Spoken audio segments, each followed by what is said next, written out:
Sweeten. Andrea Barber.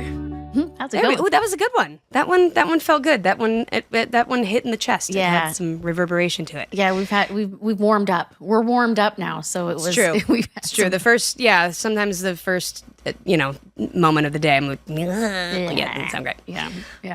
Well, it's been a long time. Yes, we were talking during the potty break about I have more merch. I have a Fuller House mug, but look at the There you have a Fuller mug. Yeah, it's the How Rude. Yes. It's they sold this in the Warner Brothers store, and I bought it. It's a blue mug. It says Fuller House on the front with like an outline of the house, and then it says How Rude on the back. I thought it was appropriate for our podcast.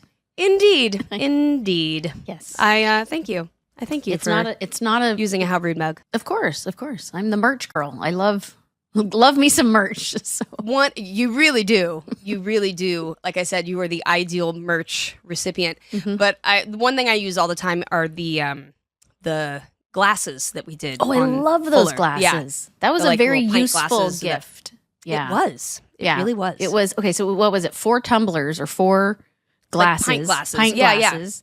And it had each of our catchphrases. How rude, Hola Tanneritos, Oh my Lanta. And the 4th one was the house. That's right. That's right. Yep. Yeah. They were very cute. I like those glasses. I use them a lot. I love merch that's useful too, because you get some stuff where you're just like, what am I going to do with this? Do we need another shirt? Right. But yeah, mugs, and I love a good mug and glasses. You go. Well, always drinking out of something. So you're always drinking. That's not what you're saying. I'm drinking tea. I'm drinking. I know. To clarify, I'm still drinking my green juice. Yes, we have to hydrate and keeps so much hydration. Yes, keeps everything well hydrated and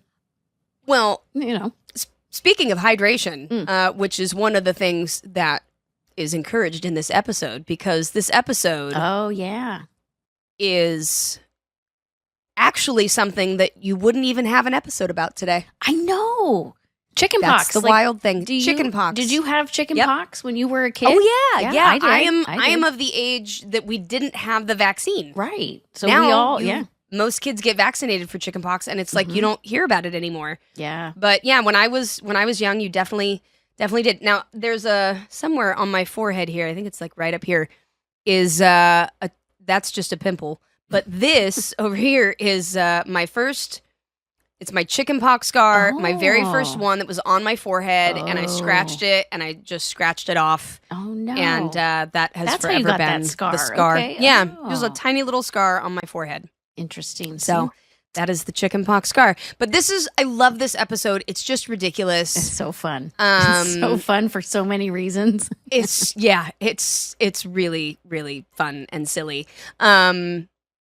But shall we get into it? Yeah, let's get into it. Let's do it. We got a lot to talk about, so let's get right into it. Welcome back to How Rude, Tanneritos. I'm Andrea Barber. And I'm Jodie Sweeten. And today we're discussing Season 1, Episode 15, A Pox in Our House. It originally aired January 26, 1988. It goes a little something like this. Well, hold on real quick, though. Do you know what the reference is for A Pox in Our House? No. Explain it. It is a reference to Shakespeare, because I believe when Mercutio, I could be getting this wrong, but I think Mercutio, when someone is killed and he says a pox on both of your houses. Oh, yeah. I should know this. I majored in English, and I should have caught on to that. But hey, that's right. Random little fact. This is an educational podcast. I love that. Yeah. I mean, Full House and Shakespeare, those are two things I always connect together. Naturally. Yeah. And it's a perfect title for this episode. Mm-hmm. So Danny is excited about the chance to play basketball with the Golden State Warriors, but when his family contracts chicken pox, finding a babysitter for Michelle seems impossible. This was directed by Joel Zwick. It was written by Jeff Franklin and Lenny Rips. And there are no guest stars listed, even though there's like 100 rippers the show opens with. I don't know how many.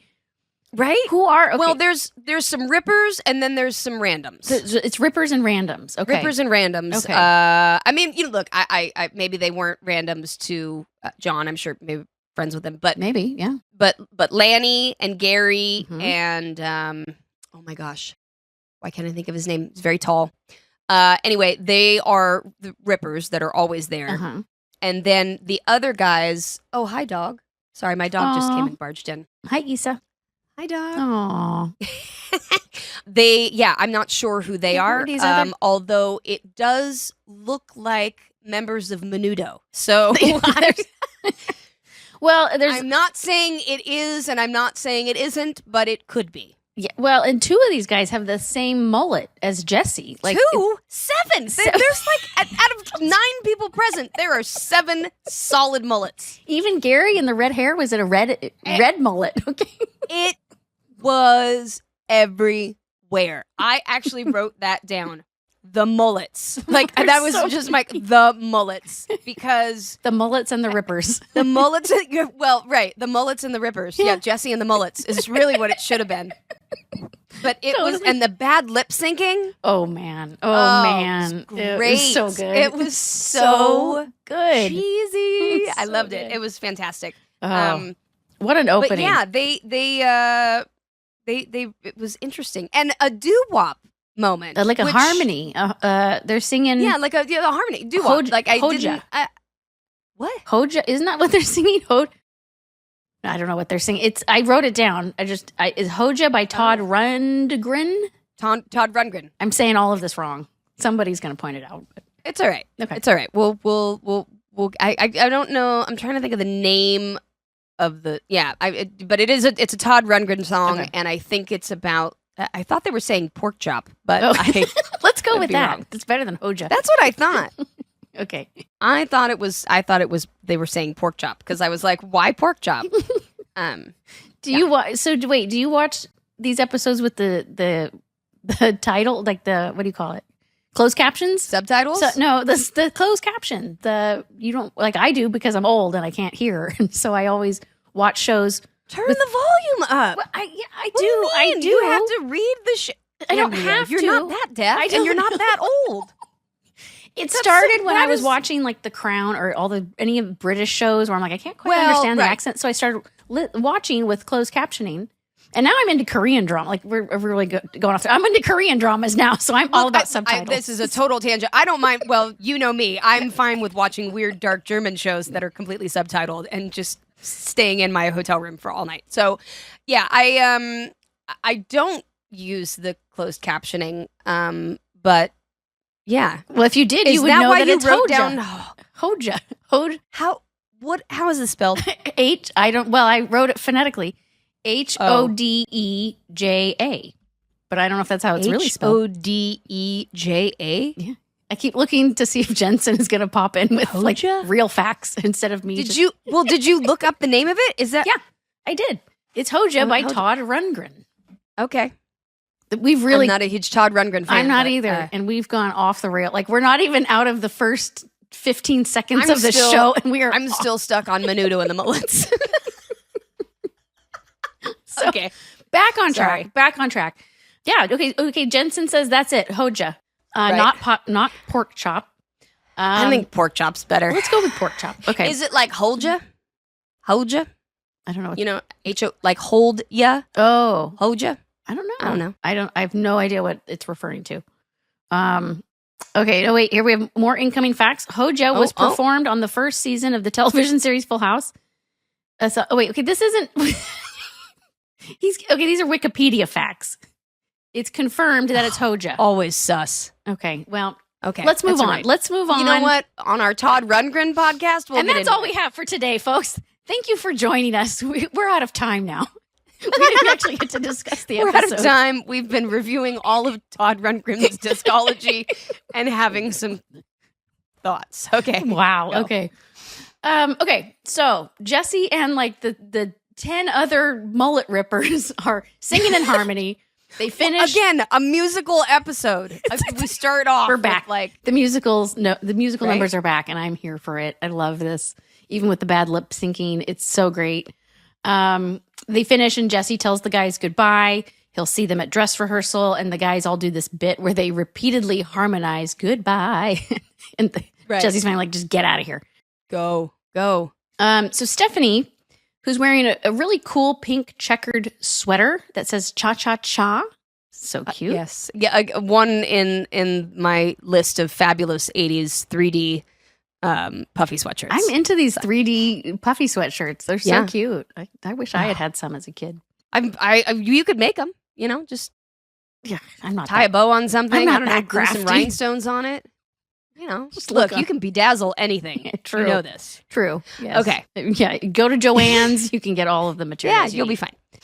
I actually wrote, wow, I look really unimpressed. I noticed this too. I was like, Jodie, pay attention. You're not paying attention to the scene. Kid, they're singing. You should be loving this. And I was like, You look so bored. It's because Steph's sick. Right. So you were following directions. I was committed. You were committed. I was in it. I was like, Steph is sick. Normally she'd be into the singing, but if I look like I'm into the singing, then it doesn't make sense that I've collapsed on the ground after everyone's left. Right. Which is what happens. That's what happens. Steph's just laying on the ground. She just slumps down to the floor. And Danny's concerned. He goes over to check on her, and Stephanie says that she feels yucky. Aww. Danny moves her to the couch and touches her forehead and says that she feels warm. Then the guys all start touching each other's foreheads to compare with Stephanie's forehead in this hilarious bit to see if she has a fever. It's a very Three Stooges physical comedy sort of moment. It was very Three Stooges. It was really and very funny. true, because you're always like, am I? I don't. You're like, is that warm? Is it not warm? Is this? Yeah, right. And you feel with the back of your hand, not the front, because of the heat coming out of your palm. Yeah. Right, because I don't want to walk upstairs and get the thermometer. That's really what it is. Exactly. Relatable. So they do this bit, and then DJ says to Michelle, I think they all have a fever. Ha, ha, ha. We get a little foreshadowing here.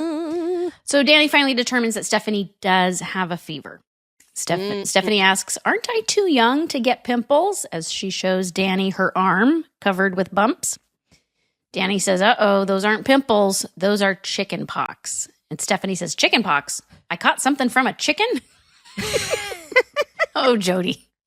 Oh, Stephanie. So funny. Boy. I got something from a chicken. My face on that was ridiculous. It's so cute. Anyway. Everyone pipes up to say that they had chicken pox, except for Joey, who claims that he is immune. That's not how chicken pox works, Joey. I will say when I read like a lot of the trivia on the page where I was watching this episode or whatever, and there was a lot of medical facts about what we got wrong in this. Oh, like, really? Actually, it's an airborne disease, and if everyone, it was like some very Wikipedia style comments, but in the trivia of like you can't be immune, and actually that's not how it works, and it could turn into shingles, and I was like, oh wow, great. The doctors and nurses are coming out. They're just like, they we are. got to. I'm sure we're going to hear a lot more about it after this. Oh, good. Yeah, because you can't be immune to it unless you get vaccinated for it, like now. Right. Or unless you've already had the disease. Right. So Danny says, well, okay, I guess no one here has to worry about chicken pox, right as Michelle makes a noise from her playpen. They realize that Michelle still needs to be protected from chicken pox and keep her away from Stephanie. Ugh. Yeah. So next we're in the girls' bedroom where Danny is tucking Stephanie into bed, and she is so itchy. Oh, that's the worst. Isn't that do you remember having chicken pox? Yeah. It was. Yeah. I had them on just on my back, my arms. You just want to scratch. Yeah. It's so hard not to scratch too. And even when you scratch it, it doesn't help. Like it doesn't stop the itching. It just makes it worse. It doesn't. Yeah. Nope. So Danny reminds her what the doctor said: no scratching. And Steph says, "How am I supposed to scratch with these on my hands?" And she reveals that she's wearing zebra oven mitts over her hands. Which actually, that's a great idea. That's a great yeah. Socks. Socks. Parents used to put socks over their kids' hands so you wouldn't scratch. Yeah, my mom put socks on my hands to keep me from scratching chicken pox or sucking my thumb when I was a lot younger. Oh, yeah. I had trouble with that too. Yeah. So Danny tells her that Jesse will be there soon with something to help all of this itching. Stephanie says she needs to get better soon because a real ballerina is coming to her ballet class tomorrow. Oh, that's the worst when your kid gets sick and they're like, I'm still going to be okay for tomorrow, right? And you're like, no, sorry, you got to miss the fun stuff, not just school. You got to miss all the fun things too. Oh, a real ballerina? I know. Man.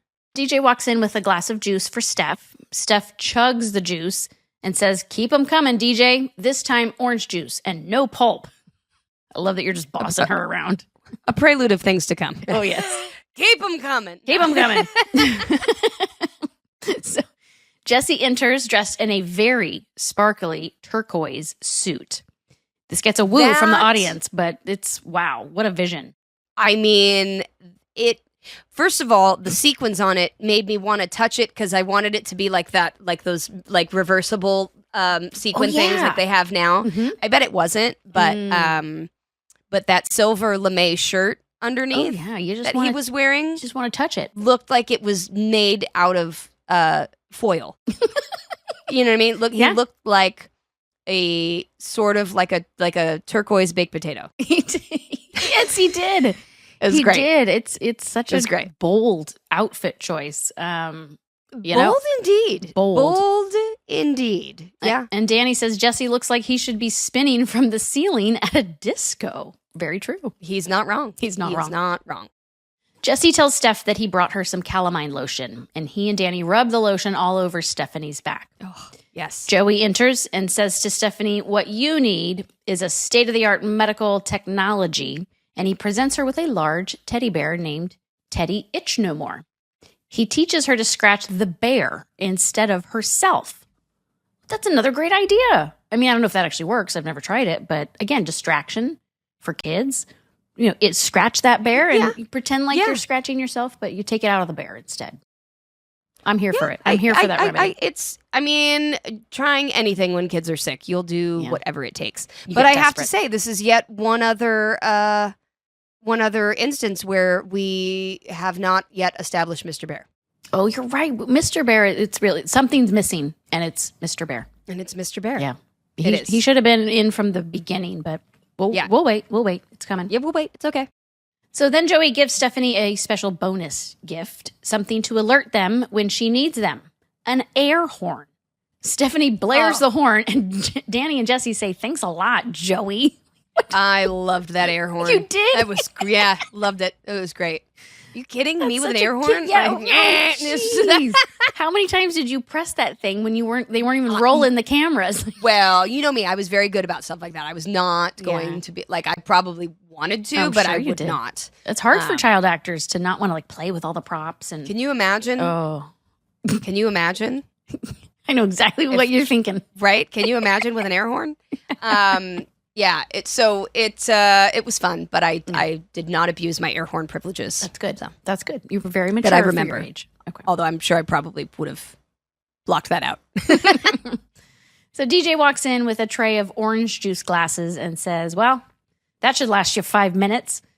Danny puts Steph back to bed and explains that he will be there with her the entire weekend except for tomorrow afternoon when he finishes his special report on the Golden State Warriors, where he gets to put on a uniform and warm up with the team and sit with them on the bench. That's a cool opportunity. Which would never happen in real life, but that's okay. Yeah, that's okay though. It's sure. Let's throw a gangly sports reporter in with the professional NBA team. Yeah, go for it. See how it goes, buddy. Danny's tall. He fits in. Just throw a uniform on and put him on the bench. Yeah, because just handing those things out. Yeah, why not? Golden State Warriors. I wonder how much the Golden State Warriors uniform is worth. Oh, anyway, I bet a lot. Mm-hmm. A lot. Yep. So Jesse says that aside from his doo-wop show the next day, he will be there for Steph as well. DJ has her first sleepover that weekend with Sally Penzo. Who is this Sally Penzo and where is Kimmy Gibbler? Why wasn't Kimmy Gibbler invited? Like, I was triggered. Kimmy was not there, no. and I have a real problem with it. I do Whoever too. This Sally Penzo I was jealous person is. Yeah. But I also have to say, this actually isn't DJ's first sleepover. It's not? Because she talks about her first sleepover in the Honeybee episode, I think, about that she had her first sleepover with Pam, that Pam took her on like a honeybee moment or something. Or maybe that's later. I don't know. No, you could be All right. I know is I read in some of the trivia that it actually was not DJ's first sleepover. And there's no excuse that Kimmy's not there. There's no excuse. Well, maybe Kimmy was invited, but it wasn't Kimmy's party. Let's just assume Kimmy's there. Kimmy is obviously there. Well, it's just weird that I was in the last episode I was in the promo episode, and I did basically nothing except that scary poltergeist bit. But then I'm like, I should have been in this episode. But you looked awesome in yellow, is what you did. That's what you did. But I should have been in this episode instead, because that would make sense with DJ, being DJ's friend, sleepover buddy. I don't know. Hell, let's go back and reshoot. Let's go back and get everything. I'm willing to do it. I've got to, you know what? And we're going to go back and we're going to redo the scenes and redo it where Joey's bedroom is in chronological. Okay, good. We're on it, people. And we're going to explain DJ's it. braces. We're on this. We have it. And Joey says he's available all weekend, unfortunately, because he's just available. He's Joey. Stephanie then asks everyone to leave so she can get some rest. They all leave, and then Stephanie blows the air horn again. Yep. The guys come rushing back in to see what's wrong, and Steph says, "Oh, just checking." Yeah, wanted to see if it worked. And it does. Yep. Next, we are in Michelle's nursery, where DJ and Danny are setting up an air mattress for DJ to sleep on. DJ, wait, but I thought DJ was going to This bumped me too. This threw me too, but I think it's tomorrow. DJ, like all of this is tomorrow. Well, that's what comes. Right, it's the Warriors are tomorrow. The doo-wop party's tomorrow. The doo-wop thing is tomorrow. So it's all right. It's all tomorrow. Everything. Tomorrow. So she needs somewhere to sleep tonight. But if DJ's already had chicken pox, then why couldn't she be in the room with Steph? Yeah. I was getting tripped up on this fact as well, but oh well. It's a cute scene. Even though DJ's not thrilled about sharing a room with Michelle, Danny says that Stephanie needs her rest. So maybe DJ's like a noisy mouth breather, or like she snores at night and it keeps Stephanie up. I don't know. Let's just go with that. Danny holds up Michelle wearing an adorable yellow-footed pajama set as a way to entice DJ to share a room with this little bundle of baby fun. Because that's what kids love. That's what every preteen wants. Yep. It's an adorable 9-month-old. Right, yeah. Mm-hmm. We hear the air horn go off again, and Danny says goodnight to the girls and exits. DJ explains to Michelle that she needs to go to sleep, but Michelle keeps standing up in her crib. DJ keeps laying her back down in the crib, but Michelle keeps standing up and waving at her. DJ tells her to sit and lie down, kind of like if she were a dog. and Michelle does it. She sits right down. It's so cute. She was like, boop. And DJ's both relieved and impressed. And she's still wearing that plastic blue headband to bed. Every scene where she's wearing pajamas, she's got that plastic headband. Yeah. Well, you have to, it's done so that you can keep Candace's hair off of her face. True. She's got a lot of hair. For shots because she had tons of hair. So much hair. So it's practical. But also in sitcom land, you coordinate when you go to bed. Okay. And you always wear shoes in your house. Right. And you're always completely ready to go. Always. Yes, always. Yeah. Right. And you never see anyone going like in or out of the bathroom either. Yeah, Rarely. That's true. Yeah, no, it's all these people getting ready with no one banging on the bathroom door, like, get out. Yeah. Well, you wake up ready. You wake up ready and ready to go. You don't have to brush your hair or anything. Yep. It's true. Well, I mean, if they never turn the lights off to go to sleep in Michelle's room. Oh, so yeah. That's true. It's well, it's a form of psychological torture that you just keep the lights on in the house all the time, and then everyone's miserable. No wonder she won't go to bed because there's no darkness. She's pointing at like the light switch. Turn the lights off. It's hey. Yeah, that's exactly what's happening. That's the real reason why she didn't want to sit down. Right. She's like, the lights are on. I can't sleep in this. Oh, boy. So the next day we are in the kitchen where Danny enters wearing a very bright yellow Golden State Warriors uniform. It's an awesome warm-up uniform that I bet is worth a lot of money. A lot of money, yep. Danny tries spinning a basketball on his finger to impress DJ, but he can't do it. Yeah, no, it's where we find out Bob is not an athlete. Not an athlete. Well, he's a lot of things, but he's not an athlete. Right. DJ's wolfing down her cereal quickly because her friend, not Kimmy Gibbler, is picking her up any minute for her sleepover. I'm not bitter. With Kimmy. Well, you think Kimmy's going to. You think Kimmy's going to? Okay. Well. I'm going to assume that Kimmy's going because I have to believe in the power of Kimmy. I want to believe this too. Yeah. Okay, let's go with that. Jesse enters from upstairs. We see that his hair is a mess and he looks miserable.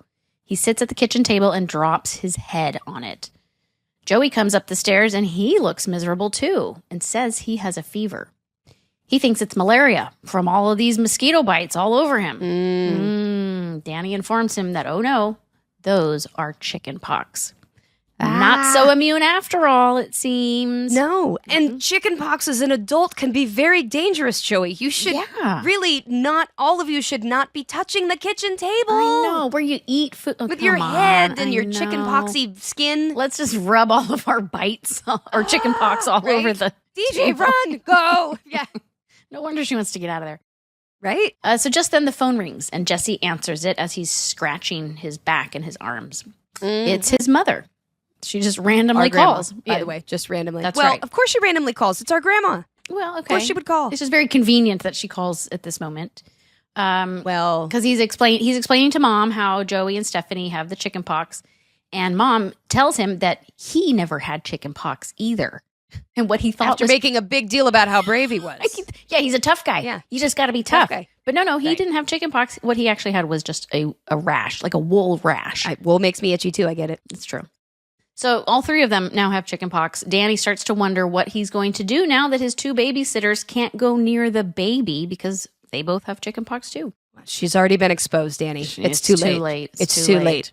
The pox has spread. The pox. Yep. They all look at DJ when the doorbell rings and she says, "Oh, gotta go." Don't look at DJ. I felt so bad. Don't put this on the 10-year-old. Don't put this on the 10-year-old. Right. They're looking. I was like, don't you dare. Don't you dare. Don't you adultify her. but Danny is clearly desperate. I get it. DJ, in a nice moment, says she wants to double check that Danny will be okay. And he tells her, "Oh, don't worry. Go slumber party hardy. He'll find someone else who will babysit for $1.50 an hour." $1.50 an hour. Is that a joke or was that really the rate? Well, that's that's probably what he was paying DJ was $1.50 an hour. Oh, okay. Seems like a gross underpayment to me. Well, I but think so too. At least be. I mean, even in the 80s. Well, $1.50 was in the 80s. $1.50 was what, $5? Well, if you're going to babysit the kid for 5 hours, it was $15. I feel like in the 80s that would have been still cheap. I think it's too cheap. I think it's too cheap. It's too cheap. Yep. Should have been at least $5. Unless he was saying that $1.50 was what he was planning on paying another person outside of the house, in which case... That's even worse. That's even worse. Well, I mean, look, he's got 17 people in the house and nobody's paying rent, so I get it. $1.50 is about all you can afford. We have an incoming fact. Minimum wage in 1988 was $4.25 an hour. Wow. Still low, but it's much better than $1.50.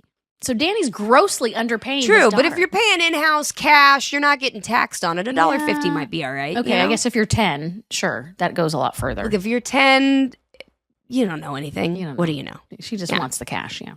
Okay. Yeah, exactly. So DJ leaves, and Danny says, "Great, I have 47 minutes to get a sitter." He looks at the guys, and we see that they are asleep at the table now. After a commercial break, we return to the upstairs hallway where we see Stephanie open her door. Here it comes. This is it. I have to say, I know. So one thing that I noticed, it's not an everywhere you look moment, but okay. As Steph's coming out in this trench coat and the hat and stuff, and the scarf, I realized what she is dressed like Mr. Bear, who we haven't seen yet. Stephanie is Mr. Bear. You're right. Same outfit. I looked at it. I was like, outfit, and you would know because you have Mr. Bear still. You have him. Is he in? He's over here. Over there. Yep, he's over there. I mean, you're right. That is exactly. The trench. Yeah, he's just missing the sunglasses, but he's got the trench and the hat. The scarf. The scarf too. This is wow. My mind is blown. Steph, we haven't met Mr. Bear yet, but Steph has basically summoned him. Yeah. By dressing in his human form. Right. This is great. I was going to say Pink Panther, but no, you're right. You are Mr. Bear. Mr. Bear. This is so great. I mean, I think they were going for the Pink Panther, but now that I see it, I couldn't see anything except Mr. Bear. Yeah, you're so right. And this is the funniest bit. You're so funny in this scene. So Stephanie's dressed in a long trench coat, hat, sunglasses. She says, "Goodbye, chicken pox prison. Hello, ballerina." She starts to quietly try to sneak out. She hears footsteps and hides in the bathroom. Once Jesse passes through and the coast is clear, she heads downstairs to the kitchen. And even the music is very Yeah, it was like Pink sort of Panther-y. spy movie. Yeah. It was probably a generic version of Pink Panther so that we didn't have to pay licensing and clearance fees. Exactly. So next, we're in the kitchen, and Stephanie enters the kitchen as Joey is coming up the stairs, complaining that he is still waiting on his breakfast. Steph hides behind the banister. Danny yells from off screen that he's on the phone looking for sitters. So Joey sits down to write exactly what he wants for breakfast, but he can't find a pen. Stephanie grabs a pen from the nearby desk and throws it in the general vicinity of Joey. Yep. He looks and he leans down to grab it, and Stephanie makes a run for the living room. Distraction. Good distraction. Yep. Yeah. Good. Stephanie is very resourceful. She's going to be a spy. Yeah.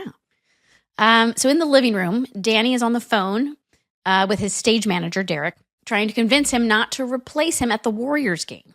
And we've met Derek before. He's very aggressive. He's so aggressive. I'm sure he's really just tearing Danny a new one. You know what I mean? Yeah, because he's like, Derek dude. is like, well, you can't. Yeah, I feel like Derek does not have a good work home separation. I feel like he's just always thinking about work. Stressed. He's always stressed out. Yeah. He needs to get his blood pressure He's obviously checked. yelling at Danny, who can't control that his kids have chicken pox. Right. These things Derek. just happen. So we see Stephanie crawl on the floor behind the couch in her disguise. Joey yells from off stage, and Danny says, "I'm coming." Boy, I wish chicken pox caused laryngitis. And he exits to the kitchen. Stephanie makes a run for the door, but is caught by Jesse. Stephanie tries so close. Stephanie tries to pretend that she is a girl named Karen. Just happens to be there to visit I had to be a poor Karen. Stephanie. Of course, I had you're Karen. to be a Karen. Damn it. Yes. And you're using this very high-pitched voice to pretend to be Karen. Which, the fact that I could get my voice any higher than the little pipsqueak that it already was is hilarious. Very impressive. It very was, impressive. Hello. I can't even. You can't even not mimic even it right do now. I was watching it today, or when I was watching it yesterday, and I was sitting in the living room watching it, and Mescal heard it. He was just giggling. He was like, "This is ridiculous." Yeah, You're so great in this. I'm my friend Karen. Well, and Jesse's playing along with this. God bless him for going along with it. Stephanie tries to exit again, but Jesse tells her that she probably already caught chicken pox from him. Stephanie messes up and says, "Uncle Jesse, you have chicken pox too?" Uh-oh. The jig is up. Stephanie throws off her hat and glasses and admits that it's her, Stephanie, not Karen. I almost had him fooled. You almost did it. You almost had him fooled. So close. So close. Jesse starts to put his arm around her, but she says, "Watch my chicken pox." So they link their pinky fingers instead and stroll to the couch. It's adorable. Jesse gives her a talk about how sometimes being sick means you can't do something that you really want to do. You just gotta be tough. Steph points out that he will have to miss the doo-wop show, which makes Jesse sad. And Stephanie tells him, "Well, just be tough." And she growls. She does this little growl noise, which is funny. Our little chicken pox strut, I was going to say, I remember doing that. The little strut was he just was doing it. And then he was like, "Come on, do the strut." And then I followed him. It was just was that all ad-lib? It's kind of just a little improvised moment of how we walked out of the room. It's so silly. Cute. I mean, it's just such a cute little detail that I realized Steph and Uncle Jesse had a lot of these really cute moments. Oh, yeah. And it continued in Fuller too. It did. Steph and Uncle Jesse always had these moments. But I just have so many fun memories, of doing silly little bits with John. I love the chemistry between you two. It's so sweet and very believable. Because you do. I mean, that's real life. That's not acting. That you guys you're great friends in real life. So, and that shows. Little chicken pox strut right on out. A little chicken pox strut. It's adorable. Next, we're in Joey's room where Jesse and Joey are dabbing calamine lotion on themselves with cotton balls, complaining that this is not fair. Jesse says, "Well, you think this is unfair. What about salmon? Salmon wait their whole lives to swim hundreds of miles upstream to make love, and then they drop dead." "What are you talking about?" Jesse asked. And Joey says, "I am talking about making the best out of the situation. I'm itching, but I'm doing it with a smile on my face." That was a really random way to get to that point. It was a really It was a weird way to make a fish sex joke, and you don't hear those too often, you really don't. And now that I've heard one, there's a reason why. Yeah. It's weird. I didn't know that about salmon, and I didn't need to know about it, but now we know about it. But now I do, and now I also feel it's unfair. So it is unfair, true. Poor salmon. Joe, in a weird way, Joey does have a point. Yeah. So Jesse calls Joey a wimp, and Joey proposes a little game. Let's see who scratches first. As they stare down at each other, they each start to twitch and itch, and they start talking chicken pox smack talk to try to get the other to scratch first. I was itchy watching this scene. I was like, ooh. It's making me itchy right now. It made me itchy, yeah. You're like, ugh. They both start to walk funny and jiggling to try and get the itches out. And this was a great bit of, I wrote it down too, like, what a great physical comedy bit with John and Dave. Oh, and Uncle Jesse and Joey. They do like it so the well. little, like the shuffling that John's doing across the floor. It was really funny. Oh, really funny. You can tell that they had fun with this bit. It's just, they do it so well. And it's I wonder if they had as watch. much fun doing their bits as we had doing our bits. For sure. Undoubtedly, they were having a blast and telling dirty jokes in between takes. That's just what For sure. they did. Oh, God. Yeah. So Joey has an idea. He says, if we scratch each other and not ourselves, then we're still tough guys, right? And then they go crazy scratching each other's backs. Because only men would make chicken pox into a competition, I was competitive about everything. Settle down. Just like, sit down. Men. It's okay. Yeah. What they should have done if they really wanted to just count who has more. Oh, and then that person wins. And that would have distracted them. If I were going to compete in a chicken pox competition, that's how I'd do it. It's about volume. Yep. Yeah, the number it's about of volume through which you are suffering, which means you are dealing with more. Okay. Right. Okay. I'm here for that. Stephanie and Danny come down the stairs and they're witnessing this weird back scratching, and the guys say, Hello. That's becoming like a joint catchphrase. Yes. Yeah. And it's hilarious. They did that in the promo, our very first promo episode as well. They've done it a couple times where they get caught doing something and they do their little hello. It's cute. Funny. It's cute. So a little while later, Danny is in the living room on the phone with his last chance at getting a babysitter. Michelle is sitting next to him on her toy phone, adorably copying what Danny does. This is so funny. That's just what kids do too. They just want to copy everything that the parent does. And Bob being on the phone, it was him in his natural habitat. That's where he's most comfortable, is on the phone. We would always joke, Bob was always on the phone. Yeah. Days before cell phones. Yeah. It didn't matter. It didn't matter. He'd be on the phone on the stage phone. Mm-hmm. And Keith Richmond, our AD, Bob, come on. He's like, hold on. And he's like finishing a phone call. Right. Then when cell phones, forget it. Yeah. And text message, everything. You couldn't pull that thing away from him. Was always on the phone. Yeah. It was, yeah. This is definitely art imitating life right here. Yes. Indeed. And that would, by the way, this, do you know which baby this is in the scene? No. Which one? It's Ashley. And how do you know that? We usually see Mary Kate. Oh, so Ashley's finally. They look different. Ashley's finally getting her moment here to shine. Yeah, I mean, she's had shine. a couple other moments, but this was Ashley on the couch, and she was being more like giggly and talkative and sort of having fun. Yeah, but a lot of what you see is usually Mary Kate. Okay. I think in the beginning she was a little more like kind of willing to be fun and silly on camera. Yeah. And then Ashley kind of warmed up to it. So, oh boy. Anyway, this is an Ashley scene. This is an Ashley scene, and she is so cute in this scene. And she's so cute. She's loving this toy phone. Danny hangs up and then he talks to Michelle about whether or not he should call DJ at her friend's house to come help. No. Don't do it, Danny. But he's in between a rock and a hard place. I see, know, but I know it's a lot to put on a 10-year-old. But I can't. I feel like you can't put it on the kid. I know. I get it. You know? I get it. I mean, I get it. I'm torn. But also, you're calling all these other people to randomly bring them into your disease-ridden house? I mean, who's going to take that for $1.50? Who's going to take that deal? That's a terrible deal. It's Come get infected with chickenpox, and you'll get $1.50 while you're at it. Well, maybe because chickenpox was the thing you used to get. Maybe he's just like, excuse me, have you had chickenpox before? Would you like to watch my children? That's the opener. Okay. Right. But either way, Michelle's getting chickenpox. Everybody in the house has it. It's airborne. It's not if you touch it. It's Yeah. So she's breathing that Michelle's air, getting so. chicken pox, and that's it. Yeah. So Danny asks Michelle for advice, and she responds adorably. He decides that he will not call DJ because she's really been looking forward to her first sleepover for weeks. That's the right decision. Good move, Danny. Yep. I was very proud of Danny in that moment. He then asks Michelle if she wants to play telephone. They both hold their phones to their ears, pretending to call each other. But Michelle hangs up the phone on him and then giggles.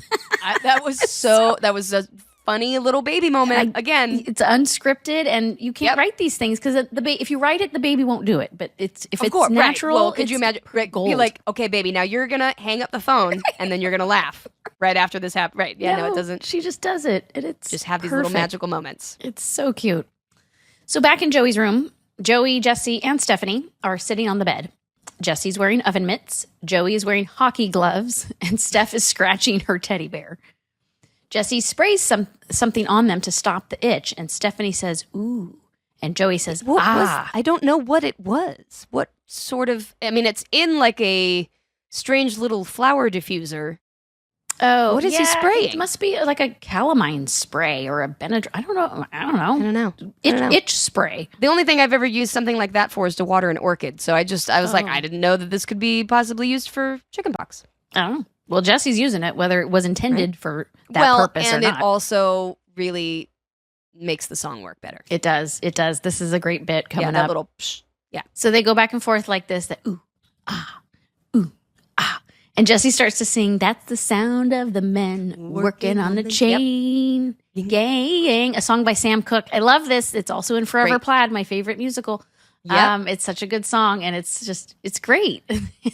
Another song. We started with doo-wop. We're getting more Sam Cooke. Oh, I love it. I'm here for it. Danny comes down the stairs with a tray of food and joins into this singing, creating his own lyrics about the tuna fish and soup. Do you remember Bob like singing that song randomly? No. That was another one that would like stick in it. And the family that I love. Like he'd always just do like just randomly break into this song. Randomly break into thing. But that was, like, I don't know. I'm sure they made it into something with stupid, inappropriate, funny lyrics. Undoubtedly. But I do remember Bob and the family that I love. Like he would just be silly with it. But who brings a tuna sandwich when you're sick? Hey, that's comfort. You know me. That's tuna. My comfort food. That's your love comfort. But a when tuna you're sandwich. Sick, when you're sick, I'll eat it any day. But I don't. It feels acidic, is what it feels like. It does. Well, and when you're sick, your breath kind of smells, and the tuna is definitely not going to help that situation. No. But the soup. Anyway, the soup was a nice thought. Soup, it was. Everybody needs soup, and but unfortunately, everyone passes on the food and saying they're either not hungry or they're nauseous. And smelling tuna is not going to help that. Right, yeah, that's definitely not going to help the nauseousness. Danny tells them to slide over and make room for him. He is going to miss the game because he could not find a sitter. Poor guy. Oh. But suddenly, DJ comes running down the stairs and asks if Danny still needs a babysitter. Danny grabs her and hugs her gratefully. He says, "You gave up your slumber party for me?" DJ replies, "You do so much for me. This is my chance to do something for you." Isn't that what family is all about? These lessons are sinking in? The wisdom of a 10-year-old. Like that, my kids still don't get it. And this 10-year-old is just like, let me tell you what life is all about. Right? She's like, I'm going to give up my sleep. Well, you know what it was? Maybe she got there and Kimmy wasn't there. See? And she was like, yo, if Kimmy's not here. It's not. This is not as appealing. No. Right. This Sandy, Susie, whatever the hell her name is. It doesn't matter what her name is. Sandy Plinko. I don't know what her name is. Right, irrelevant. It doesn't matter anymore because Kimmy's not there. And so she was like, well, I'm going home anyway. Yeah. And yeah. Oh, I like this. Why didn't they call Kimmy to babysit? What if Kimmy would have babysat? Well, nobody wants that. Nobody wants a gibbler. That would make the situation undoubtedly so much worse than Jesse and Joey. I mean... True. This is all true. I should have been in this episode. Well, yeah, again, but Kimmy, that's maybe that's what it was. She was like, if Kimmy's not there, I'm not going. Okay. So I'll buy that. Joey mentions how mature DJ is becoming, and Jesse says having her uncle around must be rubbing off on her. Of course, Jesse's taking credit for DJ's niceness. Oh, Jesse. Right. She says, Uncle Jesse, you're delirious. She nudges Danny to get a move on, and he starts to leave, but he stops to say, I am so honored to be part of this family. Guys, we are really doing something right. DJ, you are one terrific kid. And then Danny leaves. Oh, it's so sweet.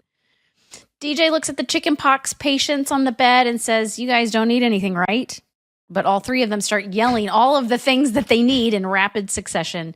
And DJ's just like, forget it. She walks right out. And that is our show. I was yelling paper dolls and something else. Yeah. It's just like, paper all of dolls the things. 1947? Right, yeah.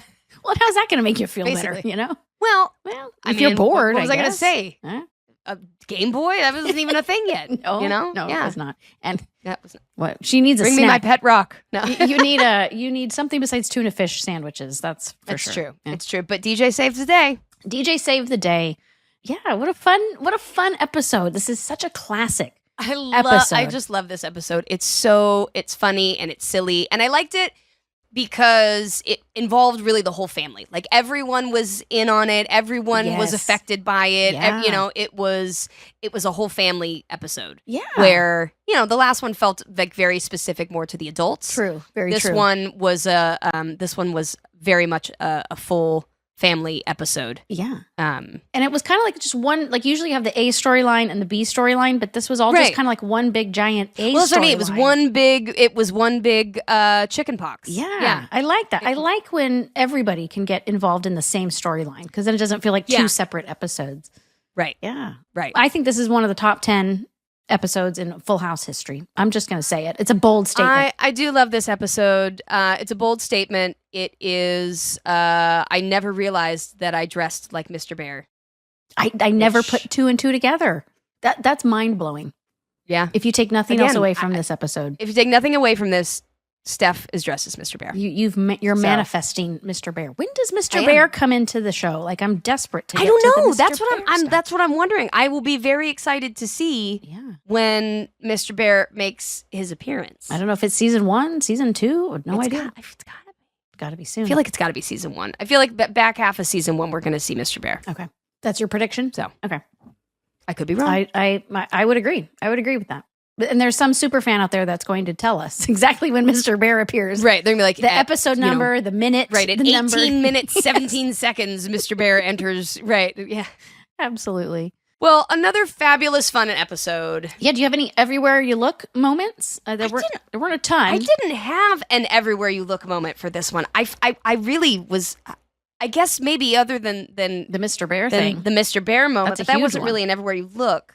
But no, I didn't. I did. I have one. It's a tiny. Okay. It's a tiny one. A tiny one. So when you're in Joey's room in the camp, if you look past the three heads of Jesse, Joey, and Stephanie, right? You look in Joey's bathroom. There's like this intense parrot painting, which is interesting because the parrot is not the real parrot, but the wooden parrot is upstairs back in his alcove. Wait. Did the parrot go to Joey's room and then get returned to the alcove? Yes. So and now we have a parrot painting in Joey's room. So what's the obsession with parrots? Okay, so is Joey obsessed with parrots? But was that parrot even his? Did he try to steal the alcove parrot and bring it down? And Danny was like, "Dude, no, that's my parrot. It goes in the alcove." Oh. And that's what happened. And then so Joey was like, "Well, if I can't have the parrot, I'm going to have a parrot painting in the bathroom." That's how I'm going to make the only explanation that is plausible. Obviously, the only reasonable explanation is that Joey has a strange parrot fixation. He does. And was trying to steal that parrot. It must be something because remember there was a few episodes back. Michelle was talking to a toy parrot. Like, what is the? There is some writer on the staff has a parrot obsession, and I don't know who, but I'm determined to find out. Like, what's the parrot obsession? You want to know a weird thing? What? In my dressing room towards the end of the show, like I think maybe 7th season, I had a parrot, a paper mache parrot. What? In my room that I bought at an art studio in Boston there was a paper mache parrot. No. And a chimp. And they were like actual art pieces and they were really cool, but I did like a sort of like jungle theme in my dressing room that year, and my mom loves to interior decorate, but this was like maybe 6th or 7th season. Okay. And I also had a parrot. It parrot? was larger than the Wow. parrot, than the alcove parrot. Okay. But Okay. I don't remember the paper mache parrot.